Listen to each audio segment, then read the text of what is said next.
Hare Nama Hare Nama Eva Kevalam Kalo Nasteva Nasteva Nasteva Gatiranyata Hare Nama Hare Nama Eva Kevalam Kalo Nasteva Nasteva Nasteva Gatiranyata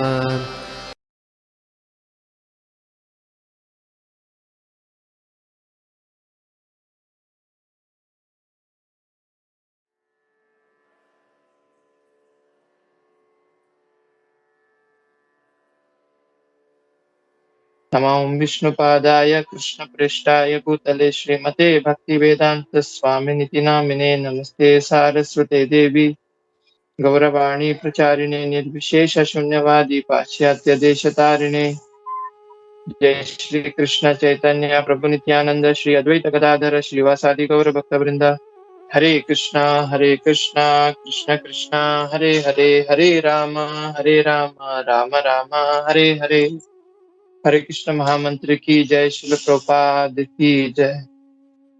हरे कृष्णा। आज की जो नित्यम भागवत सप्ताह में भागवत में सभी भक्तों का स्वागत है और थैंक यू सो मच गोपी मनोहर प्रभु जी। और जैसे कि ये जो वीडियो कॉलिंग जो ऐसा क्लास है जिसे for me is the first time and जैसे कि आज का जो दो श्लोक है फर्स्ट कैंटो 12 चैप्टर श्लोक क्रमांक 10 और 11 आज हम कवर करने वाले।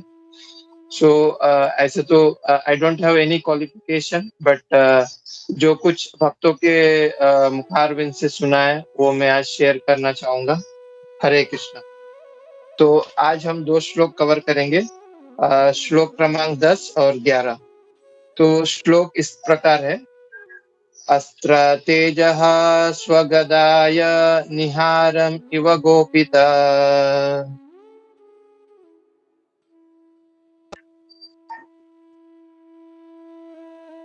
विदा। या प्रभु, यस प्रभु। प्रभु जी रिपीट करेंगे। हरे कृष्ण। यस प्रभु। अत्र तेजा स्वगतया निहारमिव गोपित्या विदामन्तं सन्निकृष्ये परियक्षता का इति असु। विदमन्त सन्निकर्षे पर्यक्षत क इति सो।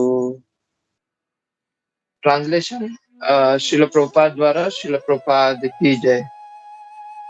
भगवान उस ब्रह्मास्त्र के तेज को विनष्ट करने में इस प्रकार संलग्न थे जिस तरह सूर्य ओस की बूंदों को उड़ा देता है। वे बालक को दिखाई पड़े तो वह सोचने लगा कि वे कौन थे।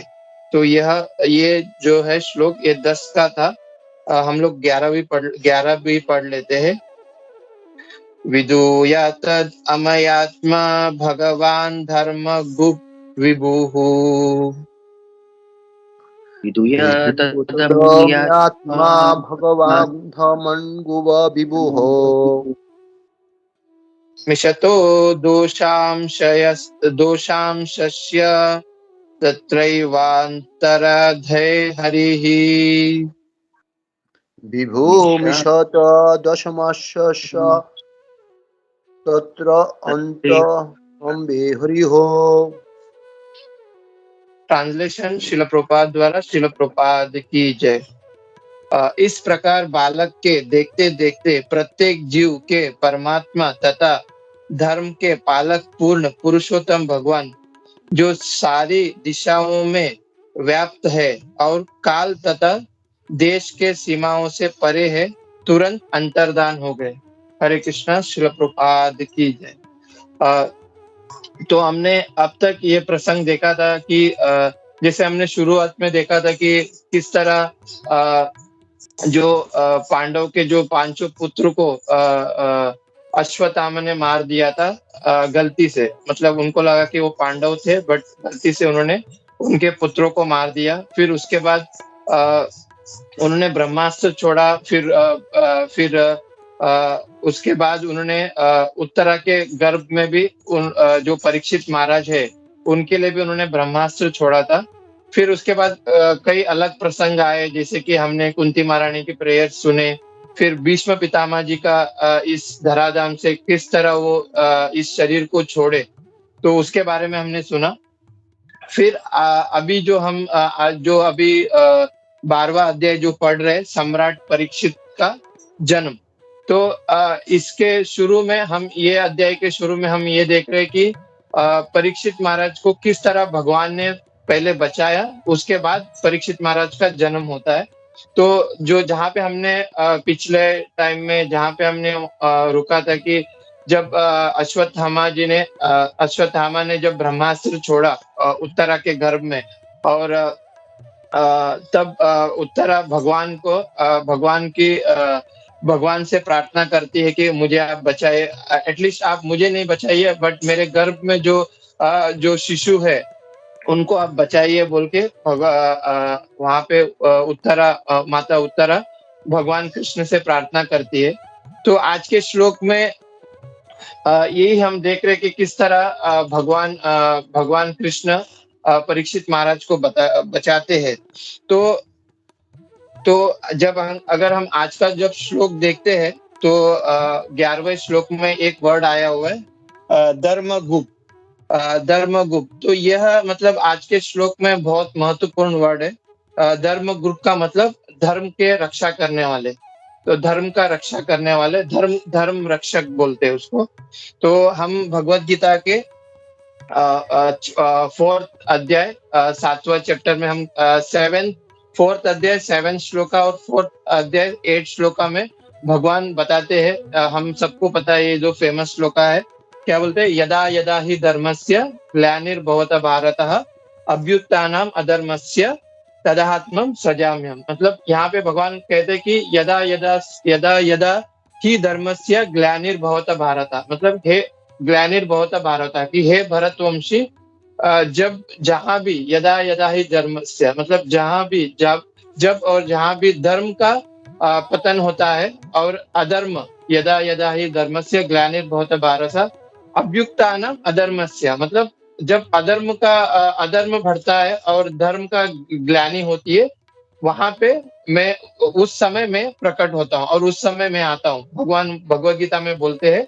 और फिर उसके अगला श्लोक में भगवान क्या कहते हैं, परित्राणाय साधूनां विनाशाय च दुष्कृतां धर्म संस्थापनार्थाय संभवामि युगे युगे। मतलब भक्तों की रक्षा करने के लिए परित्राणाय साधूनां और विनाशाय च दुष्कृतां, मतलब जो दुष्कर्मी है उनका नाश करने के लिए और धर्म का स्थापन करने के लिए मैं प्रकट होता हूँ। तो यही जो श्लोक है और यही जो प्रसंग है, इसको ही भगवान आज के श्लोक में हम यही देखते हैं कि भगवान धर्म की रक्षा करने के लिए आते हैं।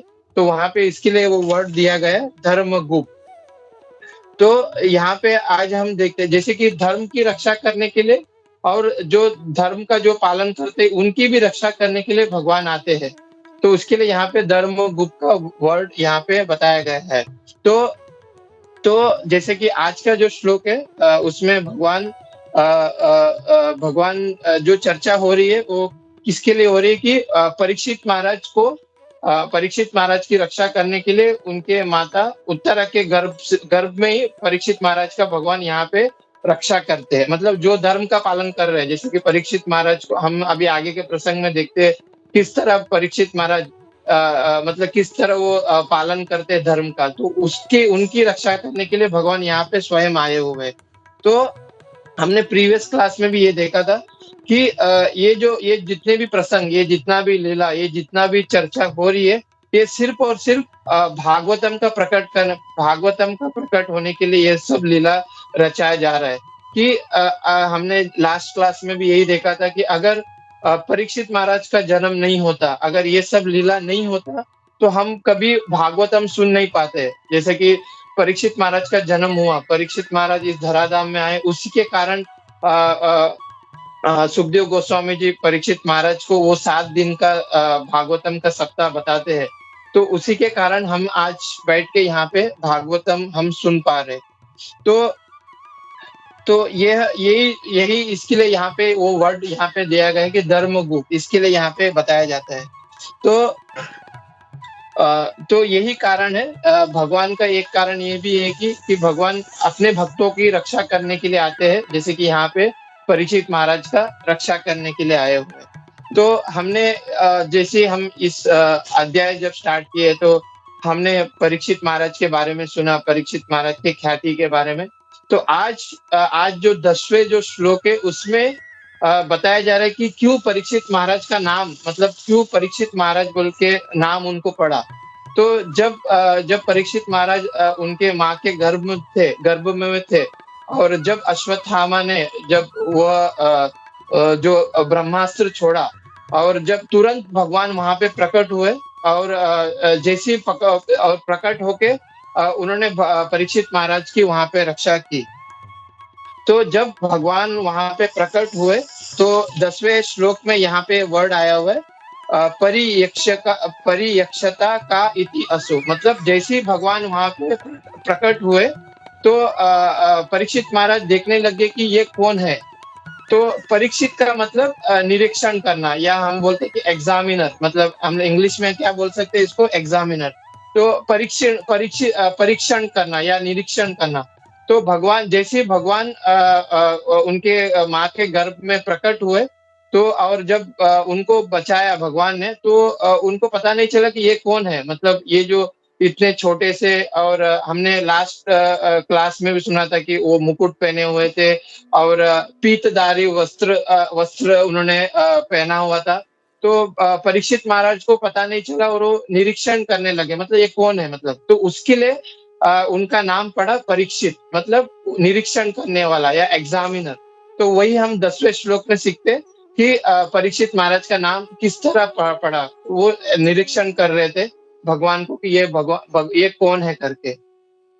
फिर हम 11वें श्लोक में आते हैं। तो 11वें श्लोक में क्या कहते हैं कि जैसे ही भगवान ने उनको बचाया परीक्षित महाराज को, और तुरंत वो अप्रकट हुए, मतलब प्रकट हुए और तुरंत वो अप्रकट भी हुए।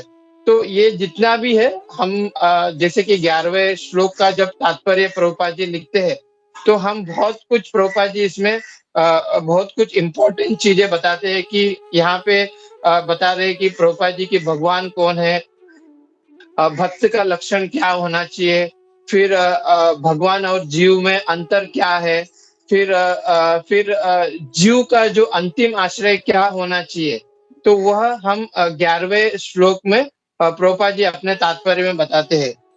तो ये जो भागवतम का जो प्रभुपाद जी बता रहे थे कि ये जो भागवतम का स्थापित, भागवतम का प्रकट ही इसके लिए हुआ है ताकि जीव जो ये जितने भी बद्ध जीव है उनको पता चले कि भगवान कौन है। ये सब जितने भी इंफॉर्मेशन है हमें सिर्फ और सिर्फ भागवतम में मिलता है। जैसे कि हम अगर हम भगवत गीता में देखें तो भगवत गीता में शुरू में हम यही देखते कि भगवत गीता में 5 टॉपिक के ऊपर बात किया गया है। एक तो है ईश्वर, दूसरा है जीव, तीसरा है प्रकृति, चौथा है काल, और पांचवा है कर्म। तो उसी तरह हम भागवतम में भी यही सीखते हैं कि भगवान कौन है और भगवान का और जीव में क्या अंतर है, यही सब हम भागवतम में भी सीखते हैं। तो यहाँ पे जैसे कि हम अगर आखिरी वर्ड से जाए कि जो जीव है उनका अंतिम आश्रय क्या होना चाहिए, तो वही यहाँ पे प्रभुपाद जी बता रहे हैं कि जीव का अंतरिम आश्रय क्या होना चाहिए। हम देखते हैं कि ये जो जीव है, ये जितने हम जैसे मेरे जैसे बद्ध जीव, ये क्या होता है कि हमेशा कुछ ना कुछ आश्रय लेने के पीछे रहता है, कुछ ना कुछ आश्रय लेने के पीछे रहता है ताकि वो सुखी हो। जैसा कि जब जीव इस धराधाम में आता है तो जैसे जैसे मतलब वो जॉब पे जाता है तो वहां पे वो सोचता है कि मैं सुखी रहूं, यहाँ पे मैं सुख प्राप्त करूंगा, या वह जब अपने परिवार और अपने समाज के आश्रय में रहता है तो वो सोचते हैं कि चलो इनके बीच में मैं सुख प्राप्त कर लूंगा, या मतलब वो हमेशा मतलब ये भौतिक वस्तु के पीछे आता है और वो सोचता है कि इसी में मैं सुख प्राप्त कर लूंगा। तो कल मैं एक ऐसे उदाहरण सुन रहा था, एक प्रभु जी का लेक्चर था चारकोप मंदिर में। तो प्रभु जी बता रहे थे कि एक वो मतलब एक स्टोरी बता रहे थे कि एक बहुत बड़ा एक बनिया रईस व्यापारी था और वो क्या कर रहा था कि वो ट्रेन में सफर कर रहा था। 3 दिन का उसका सफर था और वो अपने हाथों में एक अमूल्य अंगूठी पहना रखा था। तो जैसे ही वो ट्रेन में बैठा, तो उसके सामने एक व्यक्ति आया और वो व्यक्ति जो था, वो उस अंगूठी को देख के वो बहुत प्रसन्न हो गया और वो बोलने लग गया वो जो बनिया जो था, वो अमीर व्यक्ति था, उससे वो बोलने लगा कि आप जैसा ये जो अंगूठी आपके हाथ में, ये शायद मेरे मेरे पास भी रहे। तो तुरंत उसको वो जो अमीर व्यक्ति था, वो तुरंत समझ गया कि ये जो व्यक्ति है चोर है। तो वो क्या कर रहा था कि मतलब उनका जो ट्रेन का जो सफर था, 3 दिन का सफर था। तो वो ये जो चोर जो था, वो ये 3 दिन में हमेशा मतलब पूरी रात पूरा पूरा रात जैसे ही जो अमीर व्यक्ति जब सो जाता था ट्रेन में, तो पूरा रात वो ढूंढने बैठता था वो अंगूठी को कि ये इसने कहाँ पे छुपाया। तो 3 दिन उसने बहुत प्रयास किया वो अंगूठी ढूंढने के लिए। तो आखिर में तीसरा दिन मतलब उसको मिला ही नहीं वो अंगूठी, मतलब वो उसको मिला ही नहीं ये अंगूठी उसने कहाँ पे छुपाया। तो आखिर में उसने तीसरा दिन उस अमीर व्यक्ति से कहा कि मैं एक चोर हूँ और मैं आपका अंगूठी चुराने के लिए आया हूँ। तो तो मैंने ये 3 दिन बहुत प्रयास किया, पर आपका ये जो अंगूठी है मुझे मिला नहीं। तो कृपया करके मुझे ये बताइए कि आपने ये अंगूठी कहाँ पे रखा हुआ है? तो ये जो अमीर व्यक्ति है, वो बोलता है कि यस, मुझे तो पहले दिन ही पता चल गया था कि आप चोर हो, पर इसके लिए मैंने ये अंगूठी छुपाया है। तो आपने अभी सामने से बोला है, तो कि ये अंगूठी कहाँ पे छुपाया है, तो उसके लिए मैं आपको जवाब दे रहा हूँ कि ये अंगूठी मैंने आपके ही जेब में छुपा के रखा था। तो जब जैसे कि मैं मतलब इसमें क्या हो रहा था कि पूरा दिन ये अमीर व्यक्ति जो था वो जागा रहता था और ये जो चोर जो था वो सोया रहता था। और रात को ये जो चोर जो था वो जागता रहता था और जो अमीर व्यक्ति वो सोया रहता था। तो इसको पता है कि ना ये पूरा रात भर ढूंढेगा कि ये अंगूठी मैंने कहाँ पे रखा है। तो इसलिए मैंने ये आपकी जेब में छुपा के रखा था, ताकि आप रात भर ढूंढो और जब आपको पता चले कि अंगूठी नहीं मिला है, तो क्योंकि मैंने आपकी जेब में छुपा के रखा है। तो इसी तरह ये जो बद्ध जीव जो रहते हैं, जब कभी ये जीव आते हैं इस धराधाम में, तो वो ये जो आश्रय है वो गलत जगह पे जाके ढूंढते हैं। जैसे उस चोर के जैसा वो गलत जगह पे ढूंढ रहा था वो अंगूठी, उसी तरह हम भी ऐसी गलत जगह पे आश्रय मतलब खुश होने के लिए ढूंढते हैं, मतलब कुछ आश्रय ढूंढते हैं। पर भागवतम में हम सीखते हैं कि असली जो अंतिम आश्रय जीव का क्या होना चाहिए, वो हम भागवतम में सीखते हैं। तो भागवतम में जो फेमस श्लोका है 10वें स्कंद में, कि भगवान कहते हैं कि समाश्रिता ये पदा पल्लव पवम महत पदम पुण्य यशो मुरारी भवाम विधिर वत्स पदम परम पदम पदम पदम यद विपदा न तेषम। तो वहां पे भागवतम में क्या कहते हैं कि हमें भगवान मुरारी या भगवान कृष्ण के जो चरण कमल है उसका आश्रय लेना चाहिए। और क्या कहते हैं कि यहाँ पे कि जब हम भगवान के जब चरण कमल का आश्रय लेते हैं, तब क्या होता है कि ये जो भव सागर है, इससे हम आसानी से हम पार कर सकते हैं। क्योंकि हम लास्ट क्लास में भी हमने ये देखा था कि ये जो भव सागर है, चाहे कितने भी बड़ा मतलब स्विमर होने दो, कितना भी बड़ा वो कितना भी बड़ा वो स्विमिंग उसको पता रहने दो, बट वो कभी ये भव सागर से पार नहीं कर सकता है। तो जब हम भगवान के जब चरण कमल का जब हम आश्रय लेते हैं, तो हम आसानी से उसमें क्या कहते हैं इस श्लोक में कि वो जो बछड़े का जो फुटप्रिंट है उसके जैसा ये भव सागर हो जाता है, इतना छोटा सा सागर हो जाता है। तो उसको कैसे हम आसानी से क्रॉस कर पाते, तो उसी तरह जब हम भगवान का जब आश्रय लेते हैं, तो हम ये जो भव सागर है उससे हम आसानी से पार कर पाएंगे। फिर लास्ट में क्या कहते हैं, विपदा ना तेषम। और हम कहाँ पे जाएंगे, हम वैकुंठ धाम में जाएंगे, जहाँ पे वहां पे कोई विपद नहीं है, कोई प्रॉब्लम्स नहीं है, वहां पे हम पहुंच जाएंगे। फिर इसलिए हमारा अंतिम आश्रय यहाँ पे प्रभुपाद जी क्या बोलते हैं, चाहे यहाँ पे बोलते हैं कि मतलब भगवान के तो ऐसे अनेकों अवतार है, पर हमारा अंतिम आश्रय क्या होना चाहिए? भगवान कृष्ण होना चाहिए, जो जिन्हें परीक्षित महाराज ने माता उत्तरा के गर्भ में देखा, उनका हमें आश्रय यहाँ पे लेना चाहिए।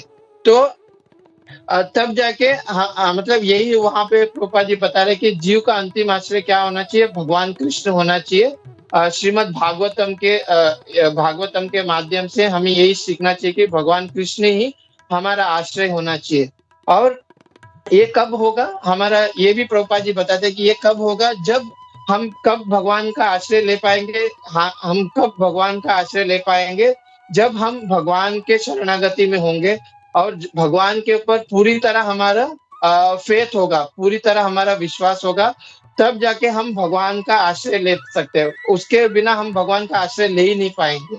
तो यहाँ पे प्रभुपाद जी क्या कहता है कि प्रभुपाद जी बताते हैं कि हमारा जीवन या हमारा मूल कर्तव्य ही यही होना चाहिए कि हम ये न के न प्रकार है ना भगवान के आश्रय में रहे, और हम हमारे अंदर भगवान के प्रति श्रद्धा रहे, वो फेथ हमारे अंदर जागृत हो। तो मैं कल हिज ग्रेस राधिका नगर प्रभु जी जो हमें भक्ति शास्त्री सिखाते हैं, तो उन्होंने एक पॉइंट रखा था कि ये जो धर्म गुप, इसके बारे में बताते हैं कि ये जो धर्म गुप क्यों कहा गया है, कि जैसे कि धर्म का रक्षक। तो जैसे कि हमारे हमारे जीवन में भी कई सारा के हम प्रॉब्लम्स फेस करते हैं, कभी ये प्रॉब्लम, कभी वो प्रॉब्लम, कभी ऐसे ऐसे प्रॉब्लम भी हमारे लाइफ में आता है। तभी हमारे माइंड में ये चिंता आती है कि भगवान तो बोलते हैं कि मैं धर्म का रक्षक हूँ, मैं भक्त का मैं रक्षा करता हूँ। तब हमारे मन में ऐसा कभी चिंता आती है, या कभी हम ऐसा सोचते हैं कि अरे यहाँ पे भगवान ने ये क्या कर दिया, कि इतने सब प्रॉब्लम से फिर भी भगवान मुझे नहीं बचा रहे, और ये मैं ऐसे प्रॉब्लम्स में क्यों आ गया। तो प्रभु जी उसको ये एग्जांपल में कनेक्ट कर रहे थे कि जब जैसे कि अभी रिसेंटली हम देखते कि बांग्लादेश में जब हमारे इस्कॉन मंदिर में अटैक हुआ, तभी कितना कुछ मतलब वहां पे हुआ। उन्होंने भक्त को मारा, भक्त की वहां पे हत्या भी हुई, और प्रभुपाद जी के उन्होंने विग्रह को जला दिया, और मंदिर में बहुत सारे जो मूल्यवान वस्तु थे उसको चुरा के लेके गए। तो इस प्रसंग में भी कभी अगर भक्त के मन में आता है ऐसा कभी कि यहाँ पे क्यों भगवान ने मतलब भक्त को बचाया नहीं। भगवान तो बोलते कि वो भक्त वत्सल है, और हम वो भक्त की रक्षा करते हैं, तो यहाँ पे क्यों मतलब भगवान उनको बचाया नहीं है। भगवान तो हर जगह पे है, तो क्यों भगवान ने बचाया नहीं, ये भक्त के मन में आ सकता है। तो प्रभु जी बता रहे थे कि हमें ये सब लीला, ये सब घटनाओं को शास्त्र के माध्यम से देखना चाहिए, कि शास्त्र में भी ऐसे कई सारे उदाहरण है जिसमें भक्तों ने इसको फेस किया हुआ है, ये सब प्रॉब्लम्स को उन्होंने भी फेस किया हुआ है। पर आखिर में उनका गोल या उनका कॉन्शियसनेस यही होता है कि भगवान ही धर्म गुप है, मतलब भगवान ही धर्म के रक्षक है, और भगवान ही भक्त का रक्षा करते हैं। तो हम मतलब प्रभु जी ने मतलब वो हमने अभी जो एग्जाम्पल जो कथा सुनी कुंती महारानी माता कुंती महारानी की, तो उन्होंने उसको एग्जाम्पल को यहाँ पे कनेक्ट किया। उन्होंने वो बोल रही थी कि जो कुंती महारानी है, कि वो तो ऐसे मतलब सिचुएशन को खुद स्वयं बुला रही थी कि आप मतलब ये सब मतलब मेरे लाइफ में फिर मतलब ये मेरे लाइफ में ये सब आने दीजिए, ताकि मैं आपका स्मरण और ज्यादा कर सकूं। तो जैसे कि कुंती महारानी क्या कहती है, विपदा संतु शाश्वत तत्र तत्र जगत गुरु भवतो दर्शनम यस्यात् अपुनर्भव दर्शनम। मतलब यहाँ पे कुंती महारानी कहती है भगवान से कि आप ये जितने भी मतलब प्रॉब्लम्स मैंने जो फेस किया हो उसको मेरे लाइफ में वापस आने दीजिए, ताकि मैं आपका ज्यादा स्मरण कर सकूं। तो हमें शास्त्र से यही सीखना चाहिए कि ना शास्त्र में इसको क्या बताया जाता है, किस तरह इसको हम मतलब देखना चाहिए।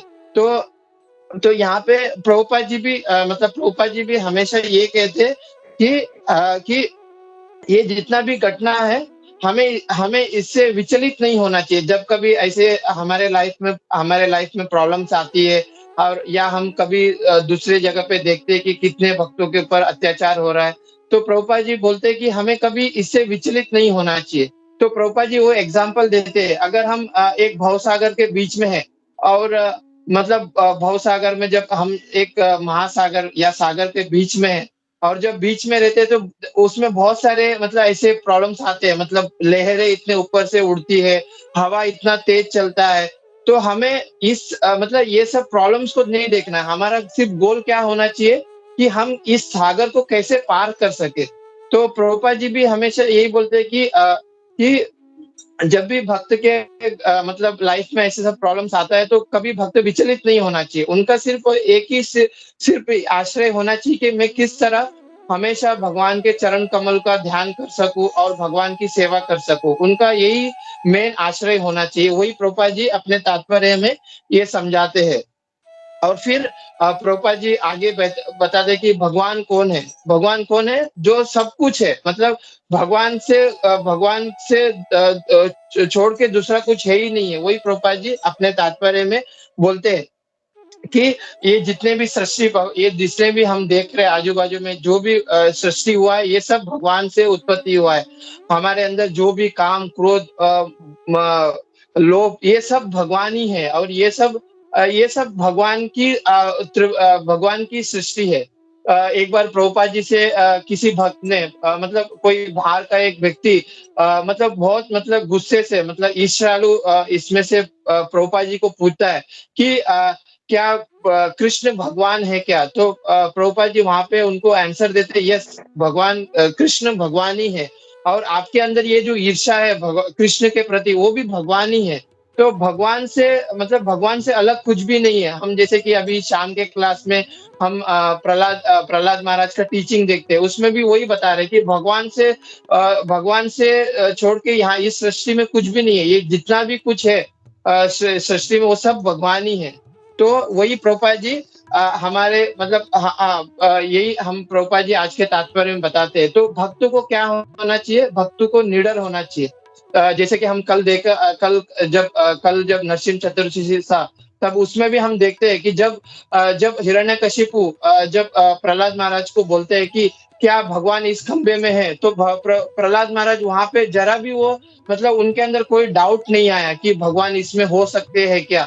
वो एकदम निडर थे और प्रहलाद महाराज ने कहा यस, ये खंबे में भी भगवान है बोल के। और जब हिरण्यकशिपु वो जब खंबे को तोड़ते हैं, तो वहां से हम नरसिंह भगवान का जो अवतार है उसको देखते हैं कि नरसिंह भगवान वहां से निकलते हैं। तो प्रभुपाद जी आज के श्लोक में ऐसी ये बोलते हैं कि भक्त को कैसा होना चाहिए? भक्त को निडर होना चाहिए। भक्त को मतलब इतना मतलब वो मतलब इतना उनको कॉन्फिडेंट होना चाहिए कि यस, भगवान हर जगह पे है, हर जगह पे भगवान है और भक्त को सिर्फ भगवान का ही चरण कमल का आश्रय लेना चाहिए। और आखिर में भगवान प्रभुपाद जी अपने तात्पर्य में जीव और भगवान का जो अंतर है उसके बारे में बताते हैं कि प्रभुपाद जी बताते हैं अपने तात्पर्य में कि जीव और भगवान में जमीन आसमान का अंतर है। जैसे कि जीव जो है वो देश और काल से बंधा हुआ है, पर जो भगवान है वो देश और काल से बंधा हुआ नहीं है। तो हम भगवत गीता में क्या श्लोक देखते हैं? भगवान भगवत गीता में बोलते हैं कि ममई वांशे जीवलोके जीवभूता सनातनः मनसष्टानि इंद्रियाणि प्रकृति सानि कर्षते। मतलब भगवान यहाँ पे बोलते हैं कि ये जो जीव है वो मेरे अंश है। जीव मेरे अंश है। जैसे कि हम आत्मा और परमात्मा में क्या अंतर देखते हैं कि आत्मा क्या है? सच्चित आनंद है और परमात्मा भी क्या है? सच्चित आनंद है। मतलब सत मतलब इटर्नल, मतलब वो शाश्वत रहता है और सत मतलब नित्य और चित मतलब वो ज्ञानमयी है। पर आत्मा और परमात्मा और सच्चित आनंद मतलब वो हमेशा आनंदमय रहते हैं। तो फिर क्या फर्क हो गया कि मतलब हम दोनों कैटेगरी में देखें, आत्मा और परमात्मा में दोनों सेम है, फिर उसमें क्या अंतर है? तो प्रभुपाद जी अपने तात्पर्य में बताते हैं और उदाहरण के तौर पे ये बताते हैं कि अगर हम समुद्र और समुद्र की बूंदे को देखेंगे, समुद्र का एक बूंद और समुद्र में गुणों के इसमें कोई भी अंतर नहीं है। मतलब समुद्र भी खारा है, अगर उसमें से अगर हम एक बूंद पानी निकालेंगे तो वो भी खारा निकलेगा। पर अगर हम देखेंगे मात्रा के हिसाब से समुद्र कितना बड़ा है और वो जो एक बूंद पानी कितना छोटा है, तो मात्रा के हिसाब से मतलब गुणों के हिसाब से आत्मा और जीव, आत्मा और परमात्मा या जीव और भगवान में कोई अंतर नहीं है, पर मात्रा के हिसाब से बहुत अंतर है। जैसे कि जैसे कि एक सोना और सोने का जो खान है, अगर उसको देखेंगे सोना बहुत छोटा है, गुणों में दोनों सेम है, पर मात्रा के हिसाब से दोनों में जमीन आसमान का फर्क है। तो यही प्रभुपाद जी बता रहे हैं कि भगवान कृष्ण क्या है, वो स्वामी है, और जीव क्या है, वो दास है। भगवान कृष्ण परमात्मा है, जीव है वो आत्मा है, और भगवान कृष्ण वो विभु है, और जीव क्या है, अणु है। तो वही हमें प्रभुपाद जी अपने तात्पर्य में ये सब हमें बताते हैं कि जीव और भगवान में क्या अंतर है, और भक्त को कैसा होना चाहिए। जैसे कि प्रहलाद महाराज जैसा वो हमेशा निडर होना चाहिए, और जीव का हमेशा आश्रय क्या होना चाहिए कि जीव हमेशा भगवान के चरण कमल का आश्रय हो लेना चाहिए। तो यही आज के हम भागवतम में ये 10वें और 11वें अध्याय में सीखते हैं। सो हरे कृष्णा। तो मैं यहाँ पे रुकता हूँ, सॉरी थोड़ा डिले हो गया, पर जो कुछ मैंने सुना है हिज ग्रेस राधिका नगर प्रभु जी से, उन्होंने मतलब बहुत अच्छे से उन्होंने समझाया इसके बारे में, आज के पर्पट के बारे में। तो अगर मुझसे कुछ गलती हो तो माफ कर देंगे प्लीज। हरे कृष्णा। शिल प्रभुपाद की जय। और किसी का अगर कुछ इस श्लोक के ऊपर कुछ पॉइंट ऐड करना है तो दे कैन ऐड। हरे कृष्णा। शिल प्रभुपाद की जय। तो पहले तो धन्यवाद देना चाहता हूँ मैं सरदेव प्रभु का, बहुत अच्छा उन्होंने बताया। और जो था मतलब इसमें 2-3 पॉइंट है वो बहुत अच्छा हाईलाइट किया। एक तो जो 10वें श्लोक में जो है परीक्षिता, जो परीक्षित महाराज जी का नाम है वो कैसे पड़ा, क्योंकि जब घर में थे तो वो परीक्षिता तो ऑब्जर्व कर रहे थे, और इसके वजह से जो उनका नाम मतलब जो था परीक्षिता पड़ा। हम लोग आगे भी देखेंगे कि वो जब भी वो मतलब घर के बाहर भी जब आए थे तो वो उसी को ढूंढते रहते थे कि ये कौन व्यक्ति था, वो कौन व्यक्ति था। तो ये ऑब्जर्विंग नेचर की वजह से उनका नाम जो था परीक्षित महाराज पड़ा था। और इसके बाद वाला जो श्लोक है धर्मगुप्त, कि धर्म का पालन करने वाले जो हैं, तो भगवान जो है हमेशा धर्म का पालन करते हैं। जैसे भगवान भगवद गीता में बोलते हैं कि धर्म संस्थापना के लिए मैं आता हूँ। तो धर्मगुप्त यानी न सिर्फ धर्म का पालन करना, लेकिन धर्म का जो पालन करने वाले हैं उनका भी रक्षा करना। तो बहुत अच्छा था। इसमें मैं और एक दो चीज़ इसमें हाईलाइट करना चाहता हूँ, जिसमें इसका जो 10वें श्लोक में है अस्त्र तेजः स्वगदया। तो अगर हम लोग देखें तो 7वें श्लोक में भी जो था यही वर्ड था अस्त्र तेजसा। तो वहाँ पे वो फील कर रहे थे अस्त्र तेजसा, और यहाँ पे आज के जो 10वें श्लोक में है वो उन्होंने अस्त्र तेज को वैंक्विश कर दिया, उन्हें निकाल दिया। और बहुत अच्छा उदाहरण दिया है कि कैसे जो सुबह जो होता है एकदम अर्ली मॉर्निंग ड्यूज जो जमा होते हैं, जो क्या बोलते हैं ओस की बूंद पत्तों पे, तो वो जैसे जैसे सूरज ऊपर आते जाता है तो पूरा सोख लेता है वो।